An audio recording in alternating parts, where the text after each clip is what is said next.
Hello sir, welcome back. And देखिए, बात करेंगे टीसीएस शेयर के बारे में। टीसीएस शेयर में आज हमने एक अलग ही मोमेंटम देखा। देखिए किस तरीके का मोमेंटम देखा। टीसीएस शेयर में हमने ये देखा कि स्टॉक कहीं ना कहीं क्या किया, जो स्टॉक हमारा एक 3140 तक का हाई आपको दिखाया, सॉरी 1150 का, 3250 का। मैंने वैसे आपको कल एक वीडियो बना करके दिया था। इस वीडियो में हमने ऑलरेडी डिस्कस किया था कि अगर ऐसा हुआ तो स्टॉक में कल तेजी आएगी, और वही मोमेंटम स्टॉक में आया। लगभग स्टॉक बॉटम से लगभग 60 पॉइंट अपसाइड में भाग गया। लेकिन ऐसा ऑप्शन चेन पर हमें नहीं दिखाई दे रहा था। जब हम ऑप्शन चेन को देखेंगे तो ऑप्शन चेन पर हमें क्या दिखाई दे रहा है, सिंपल सा हमें ऑप्शन चेन पर ये दिखाई दे रहा है कि जब स्टॉक अपने रेजिस्टेंस पर आएगा तो हमें वहां से सेलिंग करना है, और जब बॉटम पर आएगा तो हमें वहां से बाइंग करना है। अब बॉटम यहाँ देखेंगे तो 3200 पर सपोर्ट और 3200 पर मेरा रेजिस्टेंस है स्ट्रॉन्ग। तो ऐसे केस में मैक्स टॉप स्टॉक का होना चाहिए 3220, मैक्स बॉटम होना चाहिए 3180। अगर ऐसे केस में स्टॉक टूट करके 3180 से नीचे 3160 पर जाता है तो मुझे उसी समय एग्जिट करना है।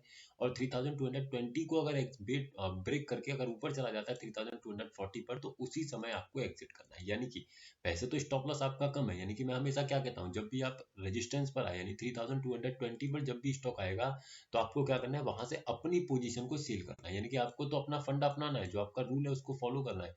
आपने सेल किया, आपका टारगेट अगर 20 पॉइंट का स्टॉक्स के स्ट्राइक प्राइस के बीच में डिफरेंस है तो 10 रुपीज का आपका टारगेट रहेगा। तो ऐसे केस में स्टॉक 10 रुपीज नहीं देता। देखिए कितना लो लगाता है, 3240 का, और स्टॉक यहाँ से उठ करके ऊपर चला जाता है और 3130 बन जाता है। तो ऐसे केस में आपको क्या करना है, स्टॉक से एग्जिट कर जाना है। यहाँ आपका स्टॉप लॉस हिट होता है। इमोशंस में आके बैठे नहीं रहना है कि कहीं ना कहीं स्टॉक आ जाएगा, इस तरीके से नहीं।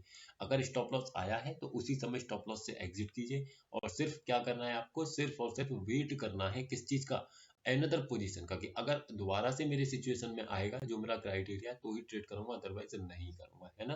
तो ऐसे केस में आज के ट्रेडिंग सेशन में टीसीएस में मैंने तेजी तो देखी, बट हमारा स्टॉप लॉस हिट होगा, क्योंकि स्टॉक को इतना ऊपर नहीं जाना चाहिए था।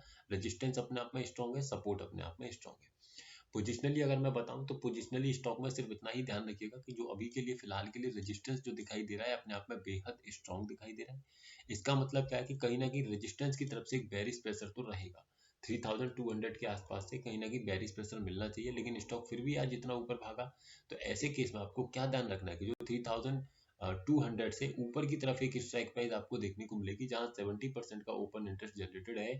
जो कौन सी स्ट्राइक प्राइस है, देखिए 3300।